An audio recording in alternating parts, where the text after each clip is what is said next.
Hey guys, and welcome to the Working Money channel. So we got a bit of a Bitcoin update here from Steve at Decode Jar here on Twitter. Bitcoin is bullish above $46,000. Short-term bearish below $33,000, but there's no clarity while we sit in this range. And guys, this is the exact range where we are at. Really kind of picking those highs and those lows very, very specifically. And as you guys can see, putting up a horizontal line at that top and a horizontal line down here at that low. Those are critical support and resistance levels. And I mean, we are just ranging right now. And I mean, we could be ranging for a while. We don't really know at this period in time. Right now, Bitcoin is trading at $39,700. So we have seen some bullish movement to the upside on the shorter term. You can see we came right out of this correction. This was on the Ukraine-Russia news, and Bitcoin has rallied since then. It is coming back up to this former level that we saw over here, this wick from back just a couple of days ago, this shelf before that entire decline of about $40,000. That's on the short term. So we're getting up close to there. Ultimately, though, looking at Bitcoin in the longer range, in the longer time frame, we do have to get above, as Steve puts it, this level up here, which is roughly $45,800. Or if we do go below $32,900 or $33,000, that would be bearish. So we're ranging right now in the altcoin market, doing the same thing, still following Bitcoin, trading on lower volume. This is XRP on the daily, trading at 76 cents at the moment. Not really seeing too much movement for XRP. However, something I did notice when you put XRP on the monthly, guys, and this is just looking out to the future now, we're coming upon the end of February, which is looking like we are going to close higher than the open that we saw at the beginning of the month. The open was 617. We did see a low this month of about 59 cents for XRP and a high of about 91.7. So we are, and I don't want to jinx it because we still do have one more day, well today, including today, 2 more days left of February. We are looking like we are closing higher.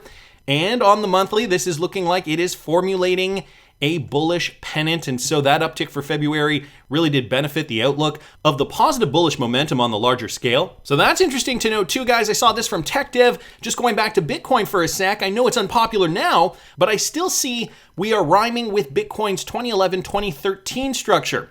Just much slower than I thought. And so if we go back to Bitcoin and we go back to 2011 to 2013, I still have it on the monthly, but I guess it doesn't matter for this purpose. We can see this really didn't take that long for Bitcoin to just kind of blast off, hit its high, and then kind of retrace into a bear market. And as we've witnessed going on throughout the years, Bitcoin bull runs have taken longer to reach their peak, and then the bear market has been prolonged. And so now it's looking like we're seeing the same thing, although instead of copying the pattern of the last bull run, which would have been 2017, 2018, we'll say, we are looking like, or rather, sorry, TechDev here is saying it's looking like we are mimicking the 2011 to 2013 bull run. I talked a little bit about this correction the other day that we saw during that bull run, and how right now it's looking like we are mimicking that same thing. So this chart here, 2018 to 2022, and of course this one from back in 2011 to 2013. Reaching these key levels on the Fibonacci, we just need to get back above the 1.618.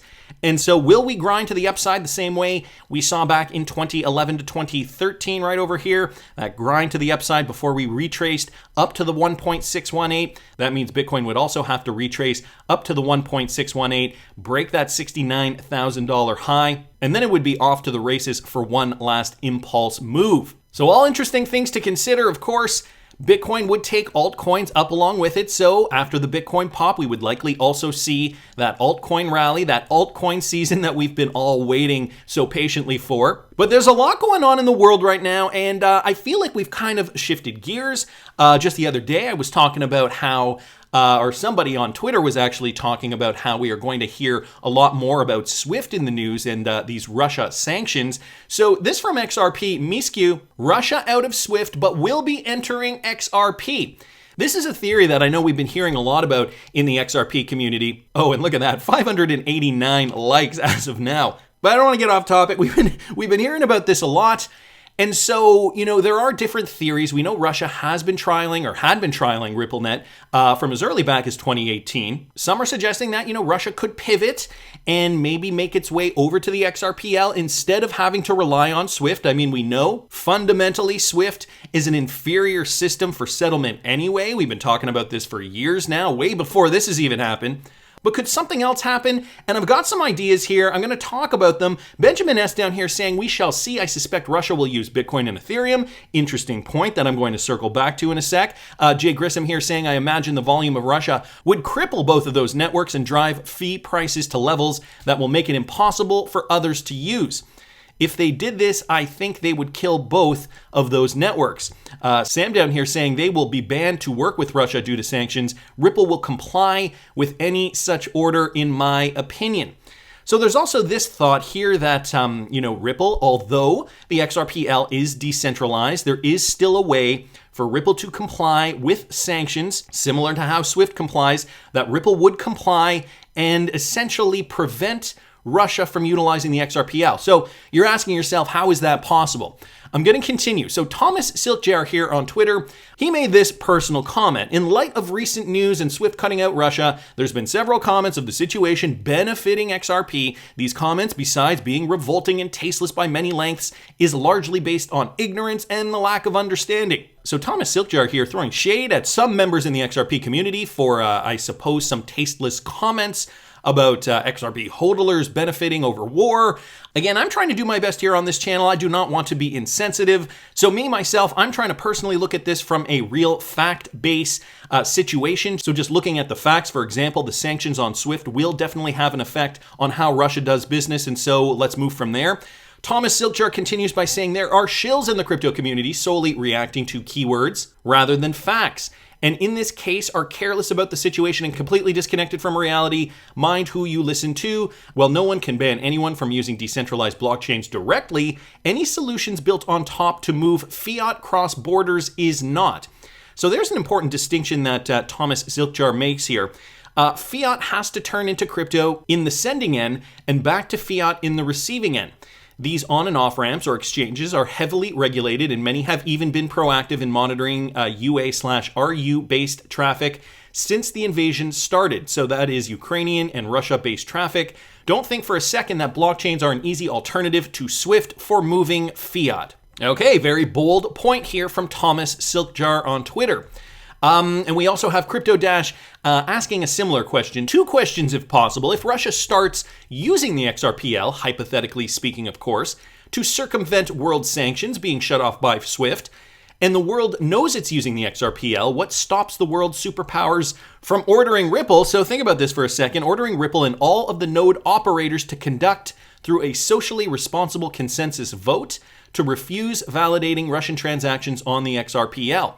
And if so, then how decentralized are any blockchains for that matter? So POW, POS, POC, how decentralized are they really? An important question we may have to ask ourselves, considering Ripple on the World Economic Forum's website and the Western countries sharing the same ideology. These are the ones that are able to cut off SWIFT, and these are the ones, by and large, not everybody, that have a connection to the World Economic Forum. So is this possible? Is there more to this? Well, I wanted to bring you guys this clip here from Crypto Eddie. The SWIFT headlines are actually misleading. This is not a de-SWIFTing of Russia. Listen to these people, and she's tagged them all on Twitter in the Twitter space. It's the freezing of Russian reserve assets, removing ease to support the ruble, and the risk to global economy. So guys, this is what's actually happening in more detail. Listen to this. The most important thing to point out is this is not a de-SWIFTing of the entirety of the Russian economy banking sector. The fact that the G7 is going after the central bank at all is a huge step. If we take von der Leyen at her word, and I do think this is where this is headed, and we'll find out more tomorrow, that they are going to freeze over 400 billion in foreign reserve assets. I think that's what this means. So that means so if you assume the Russians have 600 billion plus in reserves, that's what we understand. About 145 billion of that is in gold held domestically, so that stays, that's theirs. Then there's hard currency, there's currency in China, which presumably they can still get. But you're looking at 400 billion held all over the world, predominantly in euros, not dollars, but some dollars, but mainly euros, that they would not be able to touch. And then what that means is that they're reliant on their hard currency and gold to intervene to support the ruble and to backstop their commercial banking. I mean, that is a huge blow to the Russian economy. It might not be felt Monday or Tuesday, but can easily send ripple effects across the week. Maybe I'm overinterpreting what we're reading, but Julia, I don't know, tell me if you agree, disagree, and Brian, please, but that was my reading of the statement. Yeah, absolutely. I mean, this is absolutely unprecedented, and I think the gloves are off. If the Russians' gloves are off and they're going all in, we're going all in. This is unprecedented, and I do think that the G7, minus Japan in some contexts, are playing a calculated gamble with the global economy and with the core of certain areas of domestic industry in the interest of foreign policy, in the interest of hurting Russia. So there's a lot of things there. Let me just touch on the last thing she said, is that these Western countries, okay, the West, they are playing a very dangerous game with Russia right now that could risk destroying the global economy. This is going to have far-reaching effects. We know Russia is a big trading partner with a lot of countries around the world. So by doing this, this is essentially declaring war on Russia. And Putin, I believe Putin even said that back in 2014 with the Crimea incident and those sanctions that were put on Russia at that time. So let's put all this into perspective. Now the focus is on Russia and the Ukraine. It is off the beer flu, which was the initial catalyst for panic, global economy shutdowns. As per usual, the West has in their toolkit the option to impose sanctions on a country that is very influential in the world economy, Russia in this case. And so is this perhaps another opportunity to crash the economy? And is this the next step in the Great Reset? And more importantly, will it be thwarted by Vladimir Putin?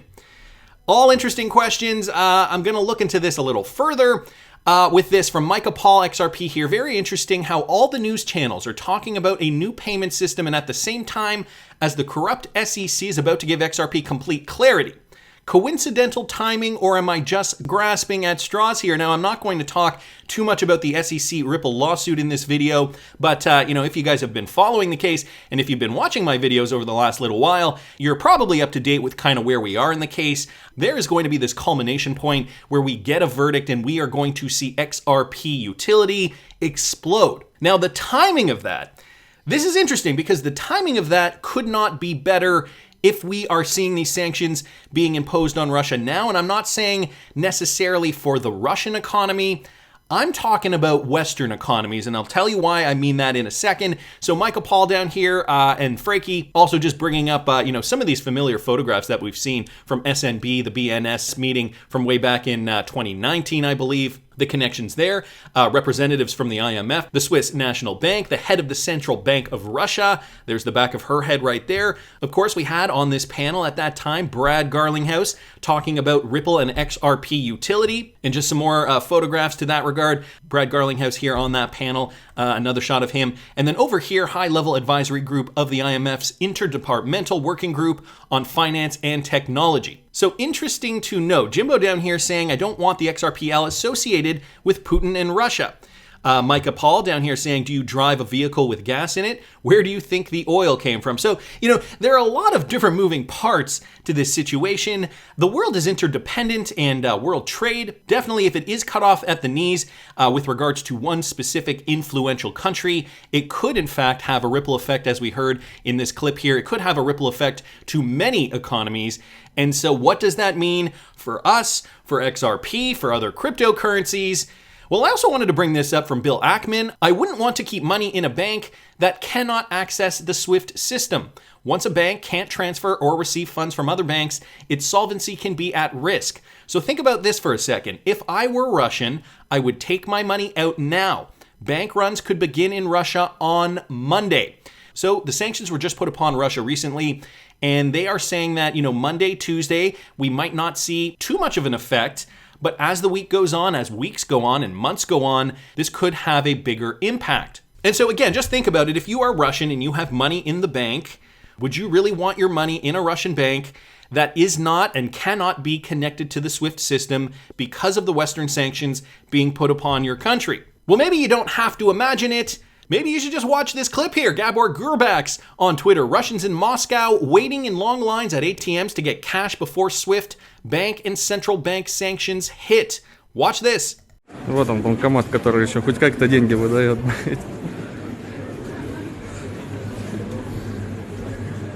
А это все очередь. Очередь в 2 ряда уже, правда. I'm just going to mute it because it's in Russian, but you guys can see that line up there. All these people just waiting in line already. This was purportedly taken just the other day. So just demonstrating, just describing exactly what I'm saying here. A run on the banks, people looking to take out their money from Russian banks. It looks like a lot of young people too. And so also let's think about the timing. We also know that this is going on in the Western world. Utility obviously posted this, so we knew about these things in isolation, but putting it all together, I think it does paint an interesting picture. Digital euro will be officially built on the XRPL, and here's a thread. It's my opinion that the EU has confirmed it. Read on. Ripple and the Digital Pound Foundation, Ripple part of the Digital Euro Association, and the DEA brings out the XRP Ledger video info series as well. And so if you guys haven't seen this, this is just a screen grab from the video series that came out earlier this month. So that all just kind of happened to come out. European Union moves to ban Bitcoin and proof of work, so other things that just came out this month. ECB dog whistling to the world to hurry on with their own crypto regulations. ECB urges haste on crypto regulations in wake of Russia sanctions. So, piecing all these things together, it certainly does paint an interesting picture that, hey, look, we're in the next phase of the Great Reset. We got to move with this. We got to get it all sorted. We got to get it all together before Putin has time to make his next move. He goes on to say, the IMF has confirmed Bitcoin proof of work is a failure. They confirm proof of stake has its own limitations and concerns. And there's just a YouTube video talking about that here posted. All of this has been happening while the US government has been trying to bring crypto regulations. All of this has been happening while there is one crypto going through the legal gauntlet. So that's the other thing, the XRP Ripple utility piece. And the fact that, coincidentally or not so coincidentally, we are nearing the end of the lawsuit. Biden's executive order may trigger crypto regulatory spree. So that happened as well this month. February was a big month, I guess, if we look back at it, and it's not even over yet, and it is the shortest month. Interesting. So it's not Bitcoin being audited by regulators. It's not Ethereum being examined by the government. It's XRP, because XRP is going to be the cryptocurrency that moves assets, that moves anything of value from point A to point B on the XRPL. So it is the cryptocurrency that needs the regulatory clarity in order to do so. We've been talking about this for years now, and it's finally coming to a head. It's all kind of culminating to this point. The EU is tired of the US legal delays. This case is coming to a conclusion, and it will bring a wave of XRP adoption that will shock everyone. All other regulatory compliant cryptos will be a complement to the new financial system. So once we see that the lawsuit has been won, I think we are going to feel very, very differently about XRP. I think that the price of XRP is going to look very, very different from how it looks today. I think with mass utility, we are going to see price soar, and we are going to see more demand because of more utility, and price will have to eventually stabilize at a high enough point so that these companies, these businesses, these organizations are going to actually be able to process transactions on the XRPL. And I just kind of posted a random number there, but $75 per XRP, triple digits, $589, whatever it ends up being, that price will have to not only be high, but it will be stable in order for XRP utility to be able to be functional in this new emerging financial system. So over the years, and we're still seeing it, partnerships, mergers, like this is just another one from the Cryptic Poet, like Airwallex, a Ripple partner, they're moving in with borderless cards. So we're also seeing these Ripple partners extending the ecosystem. We can see that a lot of it is happening at the retail end of things, like in this case, borderless cards, remittance companies, partnerships with RIA. There was that initial partnership with MoneyGram. Other companies around the world, like, here's one, Airwallex, there's Mercury FX, there's Flutterwave, and so many others, D-Local. There's so many other companies partnered with Ripple already, and they're doing their own things with regards to retail, so that's also just one part of it. And the banks, right? DBS Bank, the Singaporean mega bank, builds with Ripple. The DBS Digital Exchange provides on-ramps and off-ramps with XRP, the digital payment token. And here's just a quick clip describing that. Blockchain is the key to payments going forward, especially cross-border payments. We at Ripple are an enterprise software company connecting senders and receivers on the Ripple network around the globe. Blockchain technology enables you to move money faster, with more certainty, cheaper, and importantly, more environmentally friendly. We're super excited about the network that we've built. We have big financial institutions on the network, and we have classic cutting-edge fintechs and PSPs on our network as well. I don't think I have to play the whole clip, but I will link this clip in the description of the video if you guys want to watch further. I just wanted to prove this point. Also, Nathaniel CJ Rothschild here. Do you know this guy, Ravi? He's also sitting on the board of directors at DBS. So in this case here, we're just talking about DBS running on RippleNet technology. And over here, this photo that I showed just a few moments ago, high-level advisory group of the IMF's Interdepartmental Working Group on Finance and Technology. This guy here, Ravi Menon, managing director of MAS, also sitting on the board of DBS. You can also see here Brad Garlinghouse to the far right of this photo, stage left, of course. So guys, it's all coming together. And you know, these sanctions that are being put on Russia are definitely giving the banks a run for their money. As you guys can see, now again, this video is not verified, so I do not know if this is true or not. If somebody is watching the channel from Russia, please do let me know if this is happening on the ground. And so we got to think of the possible outcomes. No one is cheering on this war. War is terrible. This is coming from Benjamin S. But you cannot deny that Russia being removed from SWIFT will open the door to them using their own digital payment solution. Actually, it is already happening. And Michael responding here, Russia stated in 2014 during the Crimea attacks that banning them from SWIFT was tantamount to a declaration of war. Benjamin S. saying exactly, SWIFT has been weaponized by the West for too long. Tevfik over here saying, and you think it'll be in favor of crypto if they bypass the sanctions by using crypto? What will the regulators of EU and the US think about that? Benjamin S. states, for every action there is a reaction, and I could not agree more. Think about this, guys. Russia will come out and say they are using BTC or ETH. The West responds with their own solution. This is how I think it will play out. So it has been criticized by Thomas Silkjar that Russia is going to move to the XRPL because of these sanctions, and Crypto Dash here also asking, you know, it is possible for Ripple to force a consensus vote to refuse validating Russian transactions on the XRPL. But will this push them to another source like BTC or ETH?